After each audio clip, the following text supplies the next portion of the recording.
What's up? This is MC at welcome sa 10th episode ng series na Chess Basics. Sa videong to, ang pag-uusapan natin ay ang chess notation. Ano nga ba ang chess notation? Ito yung pagsusulat ng mga moves na nangyayari sa laro ng chess. Bakit ba natin kailangan pang isulat? Meron dalawang dahilan. Una, for personal growth. Hindi ka mag-i-improve sa chess kung hindi ka aware kung ano yung mga move na ginagawa mo. Hindi mo malalaman kung ano yung mga strengths and weaknesses mo. So para maging aware at tama yung ma-analyze mo na mga moves na ginagawa mo sa laro, ang pinaka-convenient ay isulat na lang natin ito. At ang ikalawang dahilan, merong mga chess tournaments na required or obligado kang mag-notate. Katulad ni Carlsen at ni Nepo sa video nakapresent ngayon, sila ay naglalaban lang naman para sa 2021 World Championship. At obligado pa rin sila or required mag-notate. That simply means na kapag ikaw seryoso kang chess player, kailangan mo talaga matutunan yung chess notation. Meron iba't ibang uri ng chess notation, pero ang pinaka-popular at I think yung ginagamit na lang ngayon ay yung tinatawag na algebraic chess notation. Meron lang tong dalawang major part, material part tsaka yung square part. Sa isang chess move ay merong material na gagalaw at meron itong lilipatan na square. Usually, ang chess notation ay nag-i-involve lang ng 3 characters sa isang chess move. Pero pwede itong maging mas maikli or mas mahaba. Pero I think on average, 3 characters lang. Unahin natin yung material part. Though sa isang chess move ay merong material na gagalaw, hindi na natin kailangan isulat yung buong word. Pwedeng representations na lang. Capital K for king, capital Q for queen, capital R for rook, capital B for bishop, capital N for knight. Though yung knight sa chess ay nagsisimula sa K, kaya lang ginamit na natin yung capital K para sa king. So iniiwasan natin yung duplication para hindi magkakalituhan. Kaya ang gagamitin na lang natin sa knight ay capital letter N. At kapag pawn naman yung nag-move, hindi natin lalagyan ng representation. Kapag nakita nating blanco yon or walang nakalagay kung anong material yung nag-move, ibig sabihin, pawn yung nag-move. Understood na yon or matic na yon. Ngayon ay mag-proceed naman tayo sa square part. Kung hindi mo pa napapanood yung second episode ng series na to, kung saan diniscuss natin yung files, ranks, and squares, I suggest na panoorin mo muna yon at balikan na lang ang video to. Pero isa-summarize na rin natin. Basically, ang lahat ng squares sa chessboard ay merong pangalan. At nag-i-involve ito ng 2 characters. Isang letter at isang number. Letter na nagre-represent kung saang file ito kasama at number na nagre-represent kung saang rank ito kasama. Kaya usually meron tayong 3 characters sa isang chess move. Yung unang character ay para sa representation ng material na nag-move. At yung ikalawa at ikatlo ay para naman sa square na nilipatan nito. Para mas maintindihan ay magkakaroon tayo ng mga examples. Let's say meron tayong queen sa D1 na gusto nating ilagay sa H5. Kapag ginawa natin yung move na yon, ang notation nun ay capital Q, small letter H, 5. Meaning yung queen ay nagpunta sa H5. Kapag naman yung rook sa A1 ay nilagay natin sa A8, ang notation naman nun ay capital R, small letter A, 8. Kapag yung bishop naman galing sa F1 ay nilagay natin sa B5, ang notation naman nun ay capital letter B, small letter B, 5. Again, kapag representation ng material, dapat capital letter. Kapag naman pangalan ng square, yung letter part ay small letter lang. Kapag naman yung knight sa B1 ay nagpunta sa C3, ang notation naman nun ay NC3. Kapag yung king sa H1 ay nagpunta sa H2, ang notation naman nun ay KH2. King na nagpunta sa H2. At kapag yung pawn sa E4 ay nagpunta sa E5, ang notation nun ay E5. Again, kapag pawn yung nag-move, hindi na natin kailangan lagyan ng representation. Understood na pawn yung nag-move. Kapag nakakita tayo ng notation na 2 character lang yung involve, ibig sabihin pawn yung nag-move, katulad ng E5. Take note na hindi na natin kailangan banggitin kung saang square nang galing yung material. Ang kailangan lang natin banggitin yung representation ng kung anong material yung nag-move at kung saang square ito pumunta. Pero paano naman kapag gumawa tayo ng mga capturing move? Yung mga move na meron tayong kinakapture or tinetake. Kapag gano'n naman ay magsisingit tayo ng small letter X sa pagitan ng material na nag-move at yung square na pinuntahan nito. So magkakaroon pa rin tayo ng mga halimbawa. Sa example na to, we are playing the black materials. So meron tayong rook sa C6 at pawn sa G5. Yung rook sa C6, pwede niyang capturein yung knight sa C3. Ang magiging notation nun ay capital letter R, small letter X, small letter C, 3. Meaning yung rook ay nag-take sa C3. Kapag yung black pawn sa G5, kinapture yung white pawn sa F4, ang magiging notation nun ay G, X, F4. 'Di ba kapag nag-move ang pawn, hindi na tayo gumagamit ng representation. Pero kapag ito ay ka-capture, kailangan nating i-indicate kung saang file ito nanggaling. So yung pawn ay nanggaling sa G5, nasa G file, at kinapture niya yung pawn sa F4. Kaya yung notation niyan ay small letter G dahil galing sa G file, small letter X dahil kumapture, then F4 dahil sa F4 napunta yung pawn. Again, kapag ka-capture, kailangan lang natin magsingit ng small letter X bago yung square na pupuntahan nito. Pero kapag pawn yung nag-capture, kailangan natin i-include kung saang file galing yung pawn na kumapture. Paano naman kapag meron dalawang identical na materials na pwede magpunta sa iisang square? Halimbawa, merong white knight sa D3 at sa F3. Pareho silang pwede magpunta sa E5. Kapag yung knight sa D3 nagpunta sa E5, ang notation nun, NE5. Kapag yung knight naman sa F3 nagpunta sa E5, ang notation nun, NE5 din. So magiging confusing kasi pareho silang NE5. Kapag meron dalawang identical na material na pwede mag-move sa iisang square, kailangan nating i-include kung saang file galing. So let's say yung knight sa D3 ang nagpunta sa E5, ang notation nun ay NDE5. Meaning yung knight sa D file yung nagpunta sa E5.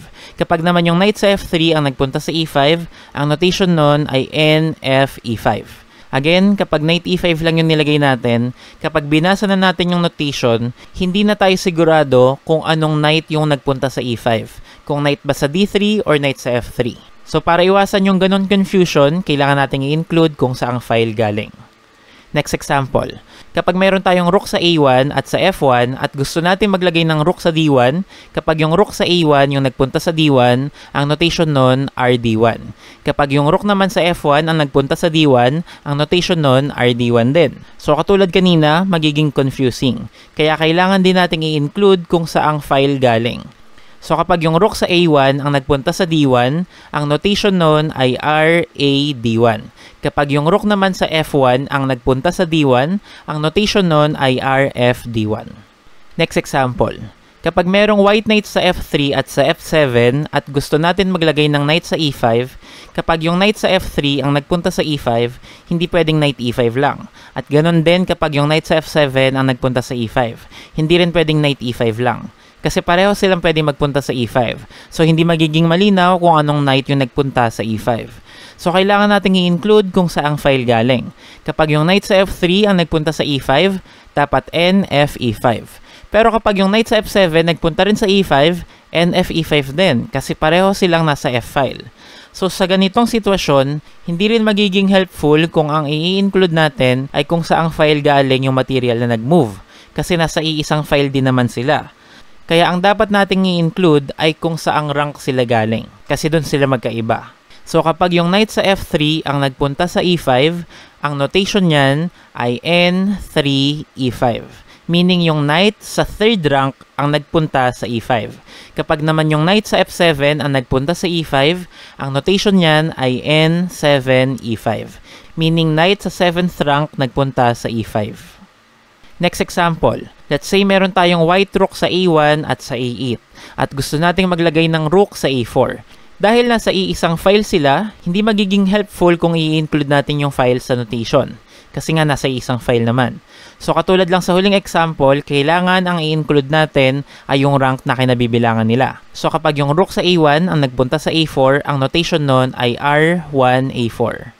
Kapag yung rook sa A8 ang nagpunta sa A4, ang notation naman nun ay R8A4.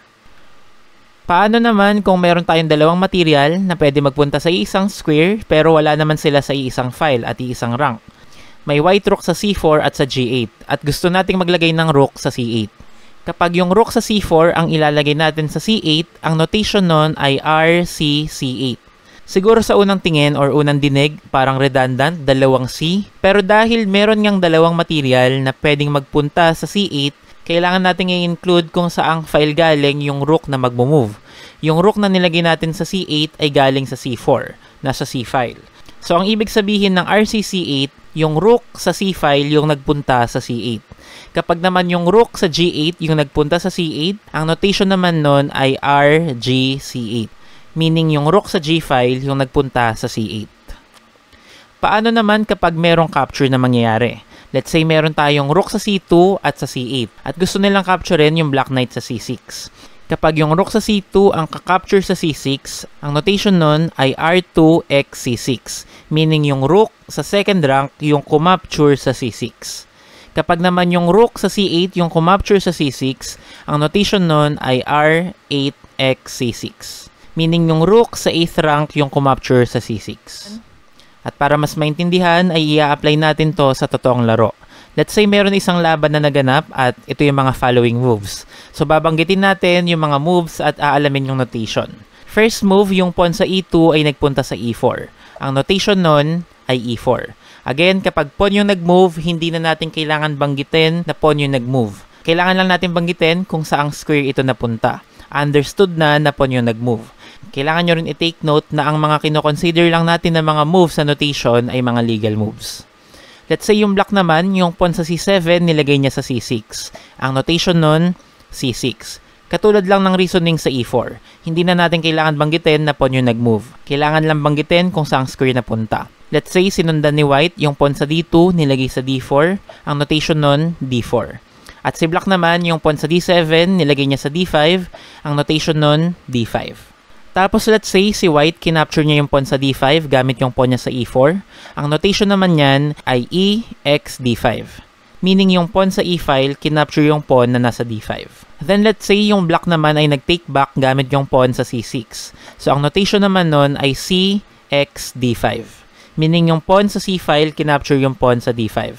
Again, kapag pawn yung kumakapture, kailangan nating i-include kung saang file galing. At kapag kumakapture, hindi nyo na kailangan banggitin kung anong material yung kinapture. Kailangan lang mag-include ng small letter X bago yung square na pinag-capturean ng material na kumapture. Let's say sinundan ni white, yung knight niya sa G1 nilagay niya sa F3.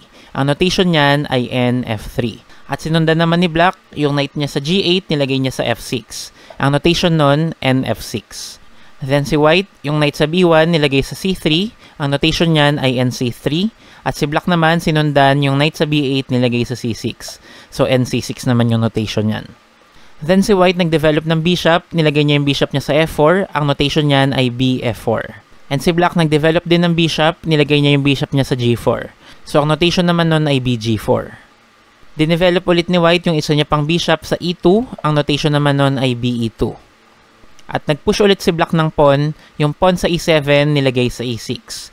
Ang notation nun, E6. Then in-improve na ng white yung queen. Nilagay na sa D2. Ang notation niyan, QD2. Then dinevelop na ng black yung isa niya pang bishop. Nilagay niya sa E7, BE7. Tapos nag-push ng pawn si white. Yung pawn niya sa H2, nilagay niya sa H3. Sinithreat niya yung bishop sa G4. At si black naman, nag-decide na capturein yung knight sa F3 gamit yung bishop sa G4. BXF3. Tapos nag-take back naman si white gamit yung bishop sa F3. So BXF3. At si black, nag-decide na nailagay yung queen sa B6. QB6. Then si white ay nag-decide na mag-queenside castling. So hindi ko pa binabanggit yung notation ng castling.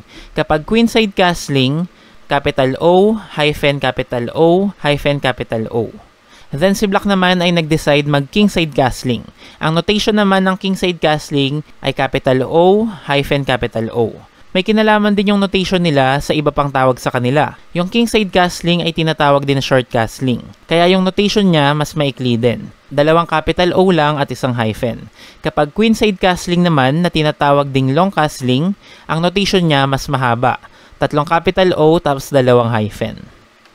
At mga additional pa, kapag yung isang move ay nagde-deliver ng check, kailangan nyo lagyan ng plus sign sa dulo. Kapag naman checkmate yung last move, kailangan nyo lagyan ng number sign or hashtag sa dulo. Kapag naman tapos ng laban, panalo ang white, kailangan nyo lagyan ng 1-0. Kapag panalo naman ang black, 0-1. Kapag naman tabla, 0.5-0.5. And I hope nabanggit ko na lahat ng notation. At dyan nagtatapos ang episode na to. Hopefully ay marami kayong natutunan. Again, this is MC, always saying think more often. Thanks for watching and see you in my other videos. Bye-bye.